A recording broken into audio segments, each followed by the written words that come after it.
Okay, so let's use this video to wrap up. All we need to do is to add our handler, or register our handler with our router. So let's find our routes.go file. Good. And let's go ahead and add our register, our handler. So it's going to be a post. So let's just go ahead. I'm going to say router dot handler func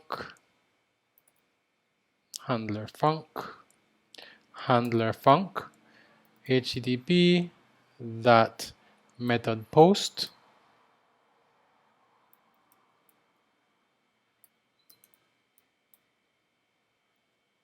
Okay, and I need to put the URL, which is going to be /v1 / schools. Oh, let's see. Did we specify our? Oh, okay. Yeah, we did. It's actually users. Okay. So this is our URL path /v1 / users. Okay, and so now we need to add what should be the handler, and that will be register user handler, and that takes care of that. So now we can go ahead and start up our server. Okay, and let's Control C, Control L. Okay, so let's try again. Okay, and I think I had, yeah, right here. Yeah, I created a body, right? So this is our body, name, email, and password. Okay, and if we run it with do curl, then we notice we get an error. Okay, and I just wanted to point that out to you. And so if we go here to the server, we see a bunch of things being sent back to us. But if you inspect it, right, it says it's an error and it's coming from PQ. So immediately that should tell you that the error is somewhere in our user model where we're writing the SQL. So create at. Seems I made a mistake with created instead of writing created. I use create. So that's easy to fix. Let's hope. I think it's that's the only one we need to fix. So let's close that. Let's find our code. Oops, wrong one. Data. Okay, yeah. So let's look at our code. SQL. Okay, we have SQL. Yeah, so right here you can clearly see this should be created at. Okay, let's save that. And let's try again. Okay. Let's clear that. Oops. Control C. Okay, it's running again. Let's try to run this again.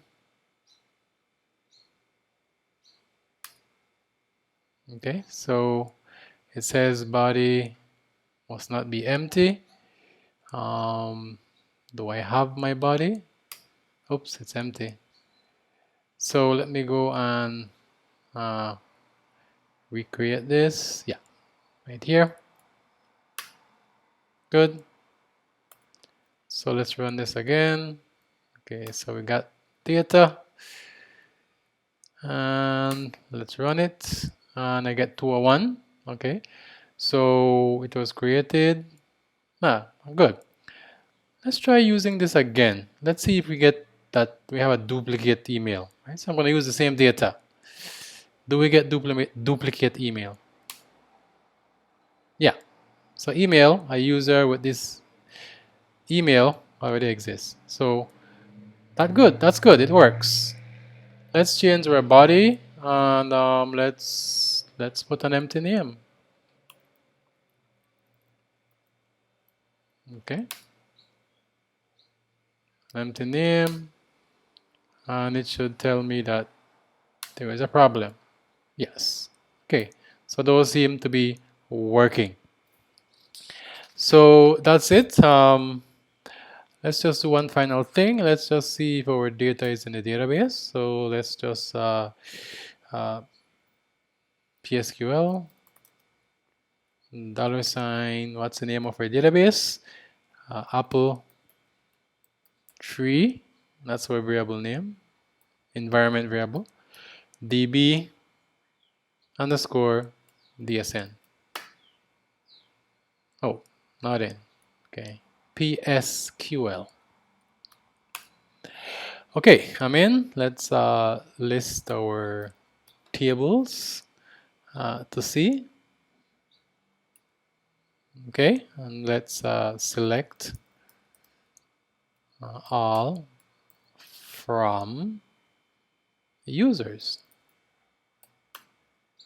Okay, and so notice we get the ID, we got the created at, we got the name, the email, and we got activated false, and then we got our hash. So let's just get the hash. So select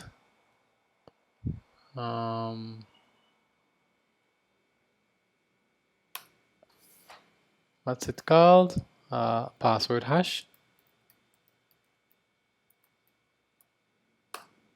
Okay, so that's our password hash. All right, so it works, and yeah, we are good to go. Of course, if we wanted to get our password hash in terms of actually characters instead of the byte string that we got, so notice it's a byte string, but we could ask for it to show the characters, and we would have to say something like encode.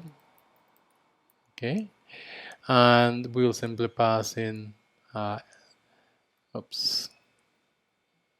escape. Okay, close that, and that should provide us with the hash in a character format. Okay, so the previous one simply expressed this as bytes. Right? Notice only numbers, hexadecimal numbers. Okay, so we are good. We have our user handler registering users working. And so what we want to do next is to actually be able to send an email to the user telling them that they have been registered, and we want to be able to have them verify that they have indeed registered. Okay, so we will work on that in the next unit. I'll see you in that one.